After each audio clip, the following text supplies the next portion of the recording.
Hello there, I'm Ashwarya with you. Welcome to World Panorama, RSTV's weekly show that keeps you up to date with all the biggest and latest developments in international arena. Here is a look at the biggest global stories in the headlines. MEA seeks release of 42 Indian nationals caught in the middle of a standoff between Iran and UK. UK had seized an Iranian tanker off the coast of Gibraltar earlier this week. Iran responded by seizing a UK-flagged tanker through the Strait of Hormuz. Both tankers had Indian crew members on board.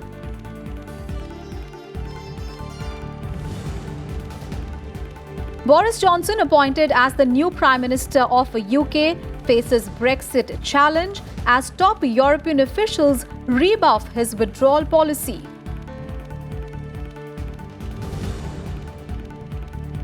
Russia and China carry out their first long-range joint air patrol in the Asia-Pacific region. South Korea and Japan scramble jets to intercept the mission, accuse Russia and China of violating their airspaces. And Puerto Rico's governor announces resignation after nearly 2 weeks of protests. Calls for his resignation began after publication of offensive text messages that he sent.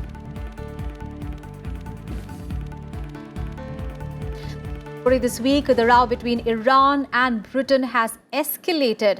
This after the detention of Iran's Grace 1 oil tanker in Gibraltar on 4th of July and the subsequent seizure of a British-flagged oil tanker by Iran. Now, both these tankers had Indian crew members on board.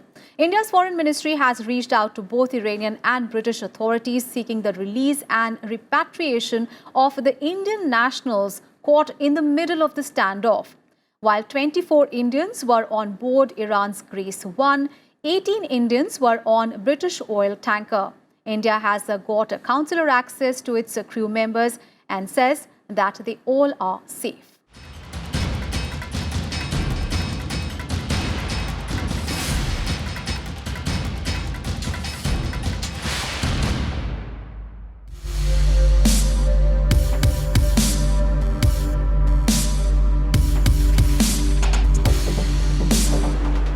A tale of two tankers, the latest in a string of events that have led to escalating tensions between the US, UK and Iran.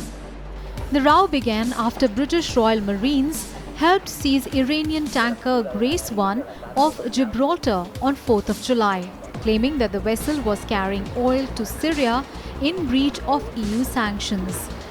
Britain insisted that Grace 1 was detained legally in Gibraltarian waters, totally within the law. However, Iran described the incident as piracy. This was followed by the seizure of a British ship, Stena Impero, by the Iranian Revolutionary Guard last Friday in the Strait of Hormuz, which is a key shipping route in the Gulf. Tehran says the vessel had violated international maritime rules, but the UK says it was illegally seized. Britain has called the Iran's capture of the vessel as a hostile act and has demanded the release of the ship and her crew. It also called for a European-led naval mission to ensure safe shipping through the Strait of Hormuz. Iran has tried to present this as a tit-for-tat incident following the government of Gibraltar's action on the 4th of July to enforce EU sanctions by preventing the Iranian chartered tanker Grace 1 from supplying oil to Syria. But there is simply no comparison between Iran's illegal seizure of a vessel inside a recognised shipping lane, where the Stena Impero had every right to be, and the enforcement of EU sanctions against a tanker that had freely navigated into the waters of a British overseas territory. However, on Wednesday, Iranian President Hassan Rouhani appeared to signal that his country might be willing to release the British-flagged oil tanker it seized in return for the UK's release of a detained Iranian tanker. In a speech during a weekly cabinet session, Rouhani said that Iran did not want to have continued tensions with some European countries. Hassan Rouhani spoke after Iraqi president's visit to Iran at the request of UK Defence Ministry. If they are committed to international frameworks and abandon some actions, including what they did in Gibraltar, they will receive a proper response from Iran. Meanwhile, the US has also expressed concern with the new US Defense Secretary Mark Esper, saying that Washington was also seeking to defuse the standoff in the Gulf. Relations between Iran and the US have also deteriorated after the White House tightened sanctions on Tehran following its withdrawal from the 2015 nuclear deal. UN chief also said that he was extremely concerned about the seizure of ships in the Strait of Hormuz. The Secretary General stresses the need to respect the rights and duties relating to navigation through the strait and its adjacent waters in accordance with international law. The Secretary General urges all concerned to exercise maximum restraint and to refrain from actions that will escalate tensions further. On Friday, the British vessel's owner spoke to the crew for the first time, saying that they were safe. The firm said that the family members of the crew, who are Indian, Russian, Latvian and Filipino, were being kept updated on the latest developments and being offered its full support. What we saw was the crew members were very calm, very composed. There was no sense of panic. They were doing fine. They have been in regular touch with the family members. We assured them that the government of India would undertake all necessary steps to ensure their early release and repatriation. With Hassan Rouhani's possible olive branch on a ship swap, there are hopes for the crew to be released.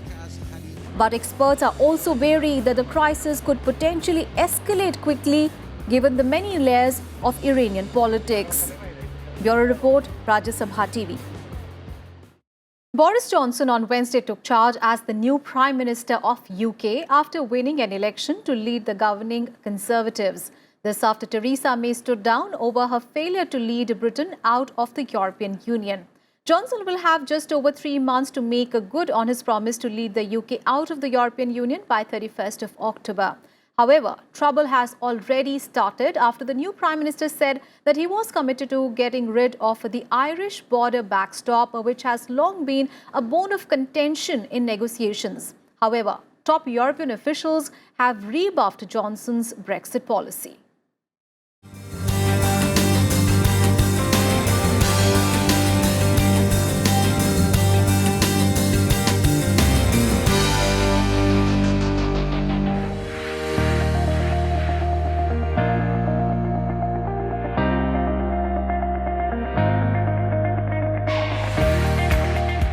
Britain's blustering Brexit campaigner Boris Johnson was chosen as the UK's next Prime Minister on Tuesday with a resounding mandate from the Conservative Party. Johnson easily defeated Conservative rival Jeremy Hunt, winning 2/3 of the votes of about 160,000 party members across the UK. Embattled Theresa May announced her resignation last month after Parliament repeatedly rejected the withdrawal agreement she struck with the EU, leaving Britain stranded in Brexit limbo. The UK's departure from the EU was delayed from its long-scheduled exit in March.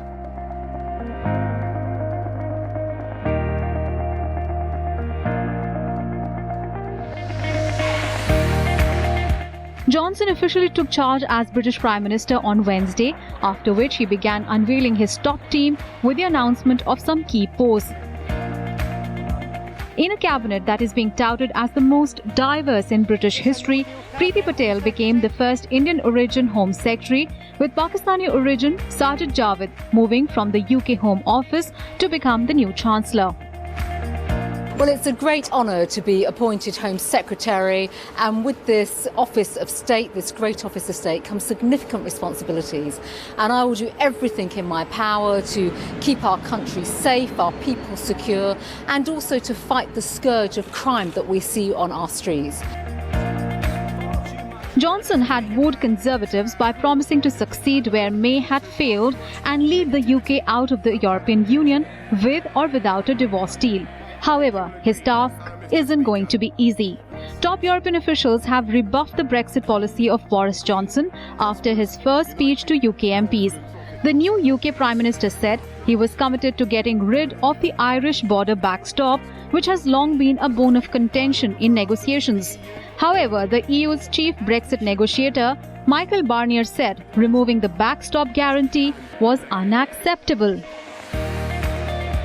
No country that values its independence and indeed its self-respect could agree to a treaty which signed away our economic independence and self-government as this backstop does. A time limit is not enough. If an agreement is to be reached, it must be clearly understood that the way to the deal goes by way of the abolition of the backstop. But it is useful to imagine that Johnson's stance has put him on a war path with the EU. That makes it even more likely that Britain will leave the European Union on Halloween without a withdrawal agreement, leading to tariffs and broad disruptions to trade.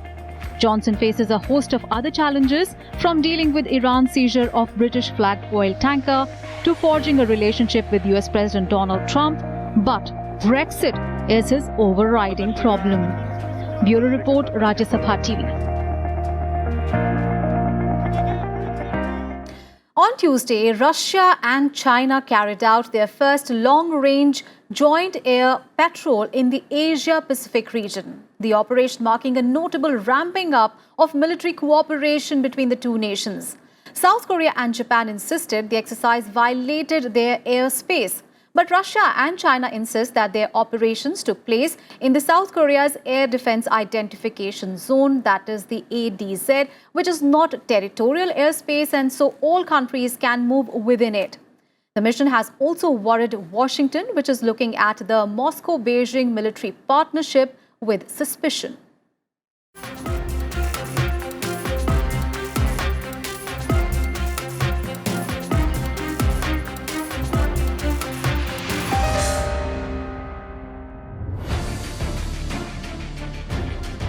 There were heightened tension in Korean peninsula as Russia carried out its first long-range joint air patrol with China in the Asia-Pacific region on Tuesday. There was flight by 2 Russian Tu-95 strategic bombers and 2 Chinese H-6 bombers backed up by a Russian A-50 early warning plane and its Chinese counterpart, a KJ-2000. The development marks a notable ramping up of the military cooperation between Beijing and Moscow. Long-range aviation of Russian military carried out the first joint patrol of the Asia-Pacific airspace together with Chinese aviation. The flight was carried out in accordance with the plan of international military cooperation for the Russian military in 2019. It's not targeted against other countries. The Russia-China joint mission triggered warning shots from South Korean jets and a strong protest from Japan. South Korea said it had to fire its jets and machine gun warning shots as the Russian planes intruded into its airspace, that is the area over the disputed Dokdo-Takeshima Islands, which are occupied by South Korea but also claimed by Japan. After the incident, South Korea summoned Russia and Chinese military attaches. However, Russia and China denied that their planes entered South Korea or Japanese airspace. In Washington, the Pentagon said it supported South Korea and Japan's responses. The actions of South Korean jet crews were unprofessional. In the area close to disputed islands, they carried out dangerous maneuvers, crossing the trajectory of aviation group, creating a flight security threat. We all know that KADIS, that is Korea Air Defense Identification Zone, is not territorial airspace and all countries have right of flight according to international law. While troops and naval ships from Russia and China have taken part in joint war games before, they have not conducted such air patrols in the Asia-Pacific region together until Tuesday. The air patrol sends a powerful signal of the developing military relationship between Moscow and Beijing. This is also a reflection of the ever closer economic and diplomatic ties between the two countries. The nightmare in Washington is an ever closer relationship between an assertive but declining Russia and a rising China. Bureau Report, RussiaChina TV. And in World Panorama, we'll take a very short break. We'll be back with reports of some more international happenings on the other side of the break. Don't go anywhere.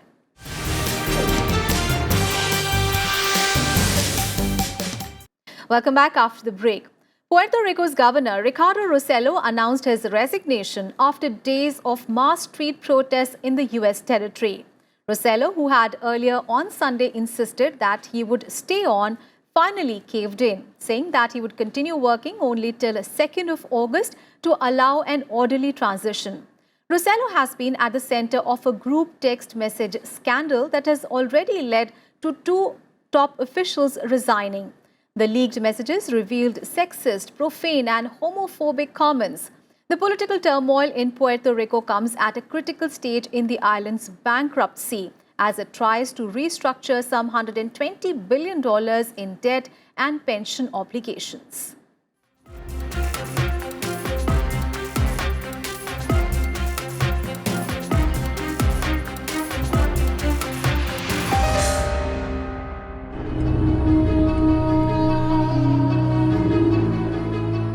Hundreds of thousands of people marched in Puerto Rico's capital, San Juan, on Monday over Governor Ricardo Rossello's offensive chat messages.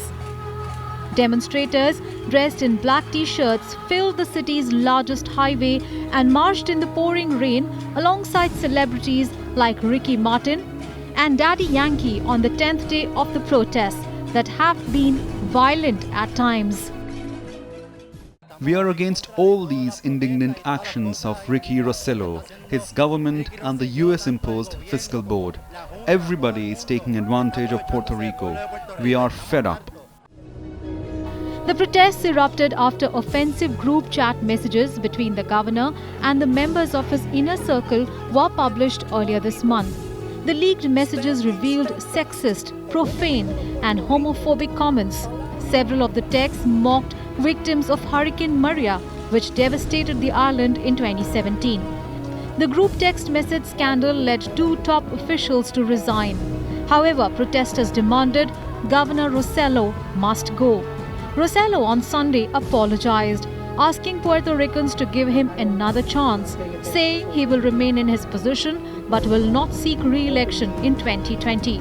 However, protesters were not convinced. And on Wednesday evening, Rossello announced his resignation in a video message. He would continue working till 2nd of August to allow an orderly transition.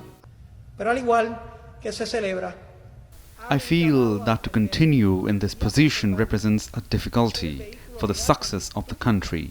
After listening to these demands, speaking to my family, thinking about my children and prayer, I have made this decision. Puerto Ricans exploded in boisterous celebration after the resignation.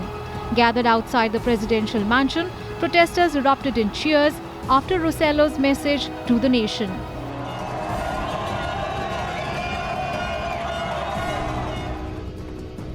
"40-year-old Rossello is the leader of the New Progressive Party, a Puerto Rican political party which advocates U.S. statehood. His term as governor has seen the island hit with back-to-back 2017 hurricanes that killed about 3,000 people and wreaked widespread destruction, just months after the U.S. territory filed for bankruptcy. The political turmoil also raised concern among U.S. lawmakers who are weighing the island's request for billions of federal dollars for healthcare and work to recover from Hurricane Maria. Bureau Report, Rajya Sabha TV. And here is a look at some more international news stories in Global Buzz. North Korea has called the test of 2 new missiles on Thursday a solemn warning against what it described as South Korean warmongers. The short-range missiles were fired into the Sea of Japan from Wonsan on North Korea's east coast. Leader Kim Jong-un said that his country was forced to develop weapons to eliminate potential and direct threats. He said that the test involved a new tactical guided weapons system. Kim's comments came after the North criticized a decision by South Korea and the US to hold military drills next month. It marks the first time that North Korea has fired off any missiles since leader Kim Jong-un's meeting with US President Donald Trump late last month.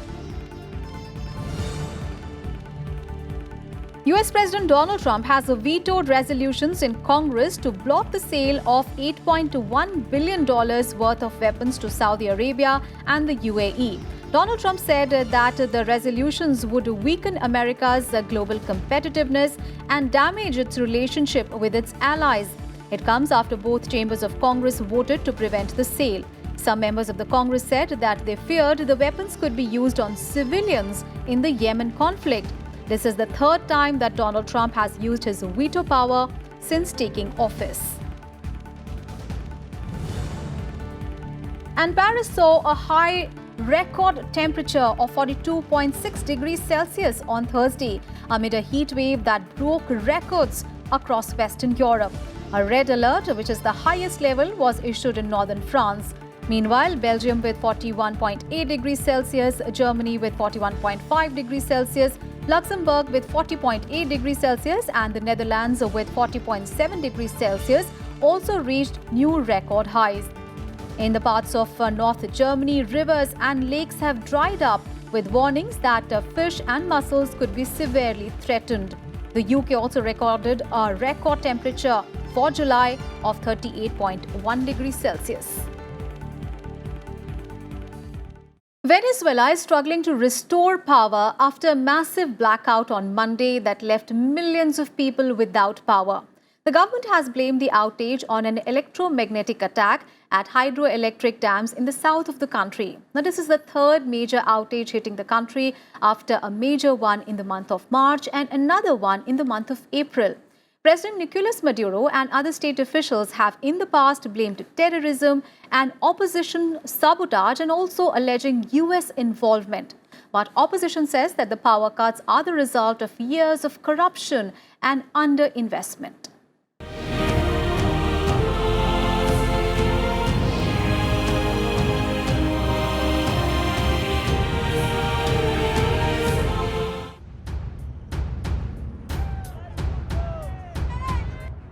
Darkness all over. Lights went out across much of Venezuela on Monday, reminding the blackout that plunged the country into chaos a few months ago. At least 18 of the country's 23 states lost power. Government once again accused opponents of sabotaging the nation's hydroelectric power system.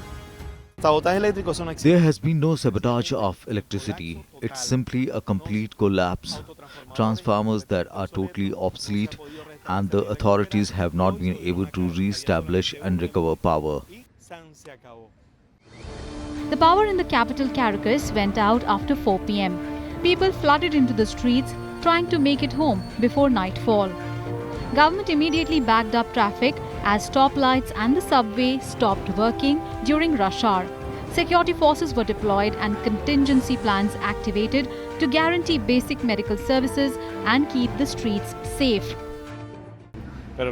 We are having a hard time looking for the car. We can't find the car anywhere. I don't know what's going to happen. Almost 3 hours into the blackout, authorities blamed an electromagnetic attack on a series of dams located in southern Venezuela. The same culprit it attributed an almost week-long outage in March. In March, Venezuela was hit by a series of power cuts, including that affected all the 23 states and lasted a week, leading to shortages and riots. Another outage in April plunged large swathes of the country into darkness, however that lasted hours rather than days. It's a complete mess here in Venezuela. There is no order in the presidency, let alone while queuing up for the bus.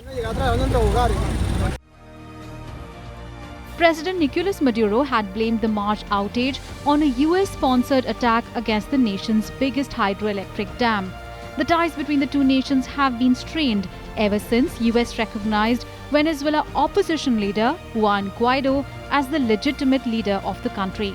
On Monday, Venezuelan government also blamed the US of violating its airspace. The US military had on Sunday accused a Venezuelan fighter aircraft of aggressively shadowing a US Navy EP-3 Ares II plane over international airspace.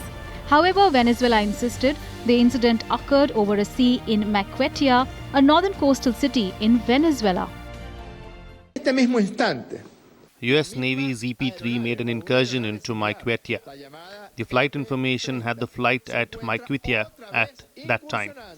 The American spy plane ventured illegally, irregularly, and dangerously in an area that is exclusively Venezuelan.